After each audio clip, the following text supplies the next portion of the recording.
You know that phase where you start doing the work and somehow feel worse than before you started. Not dramatically worse, just more reactive, more aware of things that used to slide past, more sensitive to conversations that used to cost you nothing. And you think maybe I'm going backwards. You're not. Your brain is doing something specific right now, and what it's doing has a name. Two experiences feel identical from the inside. One is called failing. The other is called restructuring. The only way to tell them apart is to understand the mechanism which almost nobody explains at the start. You made some kind of change, maybe deliberate. Maybe you just stopped doing something. And instead of feeling relief, you feel more irritable, more exposed, more confused than before you started. And here's what nobody tells you, that's the correct sequence. The first thing that happens is your numbing tolerance drops. You were functioning. Whatever system you'd built, the routine, the not bringing certain things up, the version of yourself that could sit in a difficult conversation and quietly detach it, was doing its job.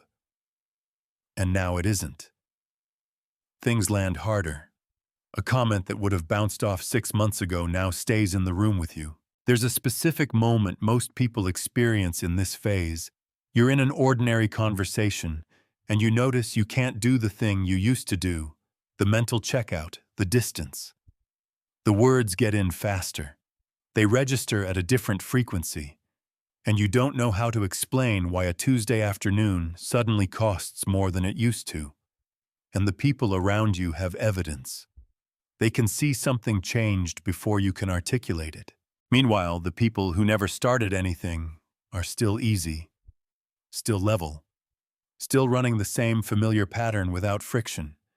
And you're the one who looks like the problem. Dr. Gabor Mate, a physician and trauma researcher whose work spans 4 decades, found that most coping mechanisms are sophisticated suppression systems, not character, not personality, not weakness. Systems your brain built under pressure to keep things moving. When you start to change, your nervous system quietly loses the tolerance it developed for what it was carrying. Not because you've broken something. Not because what you started isn't working.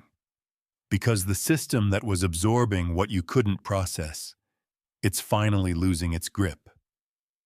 And what it was holding is coming into view for the first time. The second thing is that material you didn't know was still in the system starts surfacing. An interaction from years ago suddenly has weight it didn't seem to have at the time. A dynamic you thought you'd moved past turns out to have residue. And what makes it particularly disorienting, the timing makes no sense. Nothing new happened. The situation is old. The memory is years behind you. But here's what's real. The people around you notice your energy has shifted. They ask what's wrong. You can't explain it because your explanation requires a timeline that doesn't match anything on the calendar. You've probably had a night like this. Lying awake going over something specific from years back. Not a major event, something with a texture. You could feel it in your chest before you could name it. The detail was precise. The timing was wrong. And reasoning your way out of it didn't work. That is not regression. That is your nervous system getting more specific about what it's been carrying. Dr. Bessel van der Kolk, whose research spans more than 30 years, found that the nervous system doesn't store unprocessed experience as memory, it stores it as sensation. When processing begins, the body re-encounters what it was holding. That surfacing isn't backwards movement. It's the first pass through. And honestly, not everyone in a difficult period is in the middle of something productive. Sometimes it's just a hard time. The difference is usually direction. Whether even when it's uncomfortable, something is actually moving. The third thing, and this is the one that disorients most, is that the version of yourself that used to function stops being available. The person who absorbed things without registering them. Who moved through a difficult week without the cost showing. Who knew how to stay level. That operating mode is being renegotiated, and you don't fully recognize what's replacing it. You're somewhere between the version you knew and whatever is being built, and neither one is fully accessible right now. That confusion isn't weakness. It's structural reorganization. Dr. Stephen Hayes, who developed acceptance and commitment therapy at the University of Nevada, found something that sounds wrong until you sit with it.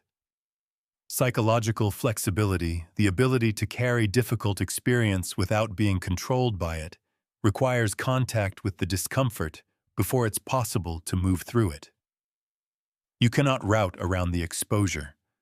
The confusion is not the obstacle. It is the process. A man in his mid-40s quietly stopped drinking. No announcement, no program, he just stopped. For the first 8 months, the people close to him that kept asking what was wrong. He was quieter, more irritable at dinner, harder to be around than he'd been before. He didn't disagree with any of it. He said afterward, "I didn't understand it at the time either. What I was actually doing was finding out what the architecture underneath looked like without the thing I'd been using to manage it. Most of what I found wasn't comfortable, but it was the first time I knew what I was actually dealing with." Think about it. The discomfort wasn't failure. It was the first accurate read he'd had on his own structure. But here's the question I need you to sit with. Is what you're feeling the discomfort of something that's actually working? Or are you using the idea of doing the work to explain what is really just avoidance? Both feel similar. Both are hard. Both have a kind of weight that can look like progress from the outside. Only you can tell the difference. If you're a man, there's something specific here that nobody prepared you for. The manual you were handed said, if it's difficult, push through and don't draw attention to the transition. So when things get harder before they get better, there's no reference point for it. No language. You were trained to recognize progress by the absence of difficulty. Nobody told you that the most important phase of real change looks from the outside exactly like falling apart. Not because something broke. Because you stopped quietly absorbing what you'd never properly registered in the first place. Renovation always looks like damage from the inside. The load-bearing walls, when they come down the structure, goes cold and exposed. That's not collapse. That's clearance. The worst-looking phase of the work is usually the most important one. Tell me one moment where you felt this, where something started to get better, but it felt exactly like getting worse first. One specific situation. Drop it in the comments. And if someone in your life is going through something harder than they can explain right now, send this to them.